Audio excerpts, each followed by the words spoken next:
Very good morning to one and all. I hope all of you are doing well.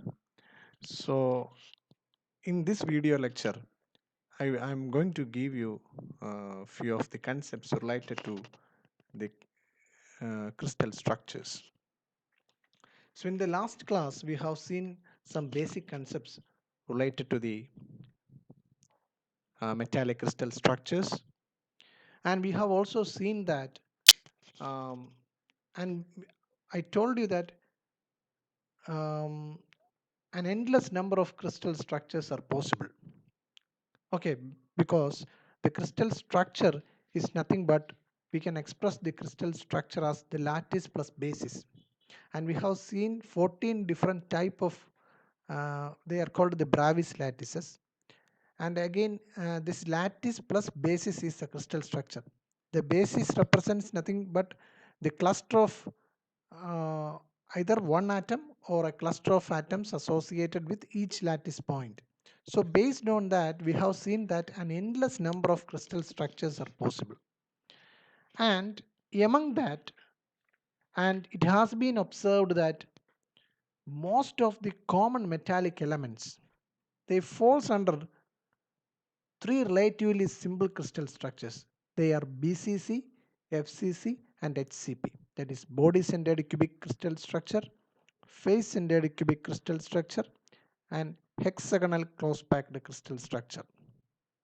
And in addition to the above three, it is also observed that BCT and rhombohedral structures are also observed.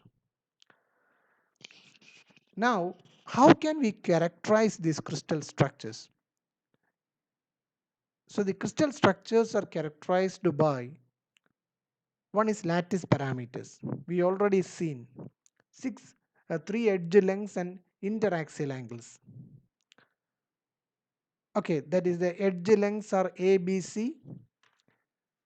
That is the interatomic spacing along the three axes, alpha, beta, gamma are the interaxial angles. So these are the six lattice parameters. They are also known as lattice constants. And then number of atoms per unit cell represented by small n, coordination number capital N, then atomic packing factor. So these are the parameters which are used to characterize each crystal structures. Now let's see one by one in detail.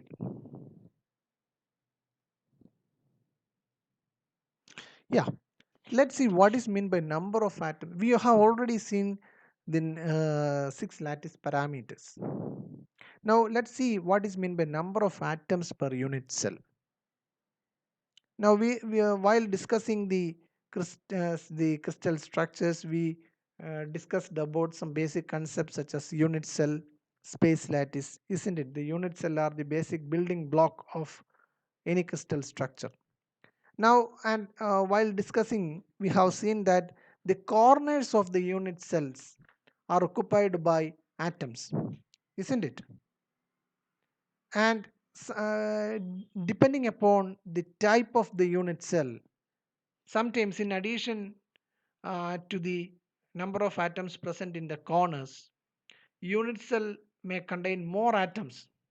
It can be either at the end phases of the unit cell, or it can be at the six phases of the unit cell, or it can be at the interior of the unit cell, which means in addition to the atoms present at the corner of the unit cell, depending upon the unit cell, we can see more number of atoms located.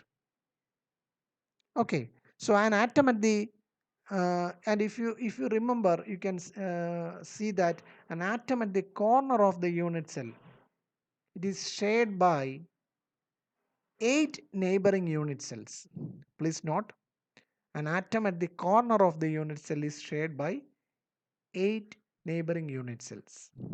And similarly, an atom at the center of the face, if it is either end-centered or face-centered, whatever it may be, an atom at the center of the face is shared by 2 unit cells. And an atom in a unit cell or the body centered belongs to that cell only. Okay, hence the total number of atoms per unit cell can be calculated using an equation which is shown here. The small n, that is the number of atoms per unit cell, is equal to Nc by 8 plus Nf by 2 plus Ne by 2 plus Nb, where Nc denotes the number of corner atoms, Nf denotes the number of face-centered atoms, Ne designate number of n-centered atoms, Nb denotes the body-centered atoms. So this Ne, sometimes in a unit cell only atoms present in the opposite n centers only, n faces only, not all the 6 phases. In that case, sometimes you cannot find this formula Ne by 2 in a textbook, but I preferably add this 2 in the equation, so you can see this is a expression to find out the number of atoms per unit cell. Now, based on the number of atoms per unit cell, if a unit cell which contains only one atom per unit cell, it's called a primitive unit cells or primitive cells. And if a unit cell contain more than one atom per unit cell, they are called non-primitive unit cells. So just for the sake of understanding the nomenclature, I provided that information. Now another important parameter is a coordination number. So what does a coordination number means? While we are going to discuss about the different crystal structures, you will get better clarity. So coordination number means number of nearest atoms directly surrounding a particular atom in a unit cell. Okay, if you take a particular atom in a unit cell, you can count the number of nearest atoms directly surrounding that particular atom. That is nothing but the coordination number. Now another important um, parameter is atomic packing factor. So as the name implies, it denotes the packing efficiency of the unit cell. How much atom can be packed inside the unit cell? That is atomic packing factor denotes. Okay, so you can represent the atomic packing factor using a formula. Look at the expression. This is very important. The volume of atoms in a unit cell divided by the volume of the unit cell. So if, for example, take a unit cell, it contains say 10 atoms, for example. So you will find out the volume of each atoms, the volume of atom number 1, volume of atom number 2, up to volume of atom number 10. You add it and you will get the volume of atoms in the unit cell, and that divided by, if it is a square shaped unit cell, how can you find out the volume of the unit cell? Nothing but a cube, isn't it? If a unit cell having an edge length say a, and if you know the volume of the cube, isn't it? So of course this atomic packing factor denotes the packing efficiency of a unit cell, and it can represent using an expression volume of atoms in a unit cell divided by volume of the unit cell. So nothing but it denotes the fraction of volume occupied by the atoms in a unit cell. Okay, compared to the total volume of the unit cell.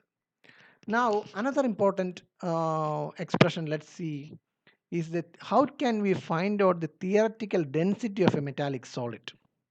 And you will be able to find out the theoretical density using an expression. You can see that you can find out the theoretical density using a formula called N into capital A divided by Vc into Na, where small n denotes the number of atoms per unit cell or number of atoms associated with each unit cell, nothing but the number of atoms per unit cell. A is the atomic weight. You know that each element has a specific atomic weight, and Vc is the volume of the unit cell, and Na is the Avogadro number, 6.022 into 10 raised to 23 atoms per mole. And how you derived this expression? You know about the Avogadro's hypothesis, isn't it? You know, like it states that 1 gram molecule of a substance contains 6.023 into 10 raised to 23 molecules or atoms. So therefore we can, the Na molecules or atoms is equal to we can write it is equal to a gram. Okay, so where Na is the Avogadro number and A is the atomic weight of the substance. I hope you understand what I said. So I can write it over here. Maybe the Na molecules or atoms is equal to a gram. What does it mean? Is Na is the Avogadro number here and A is the atomic weight of the substance. So how can you find out the mass of one molecule then? It's nothing but A by Na, isn't it? So Na molecules, the atomic weight is equal to a gram. Therefore, mass of one molecule is A by Na gram. A by Na gram. And similarly, the mass of unit cell having n number of molecules or atoms, you can write it as A by Na into n. That is the mass of the unit cell having n number of molecules or atoms. You can multiply that A by Na into n. And how can you find out the mass of one unit cell? It's nothing but the volume of one unit cell into density, isn't it? Volume of the unit cell into density.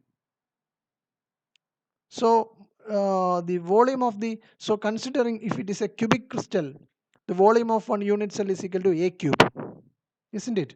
If as I told you, if A is the edge length and the volume of the unit cell is nothing but A into A into A cube. So mass will becomes A cube into rho.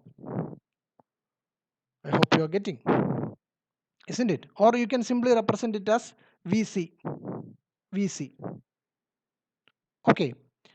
So you will get and comparing these expressions, V you can find out, or you can find out V is equal to or A cube.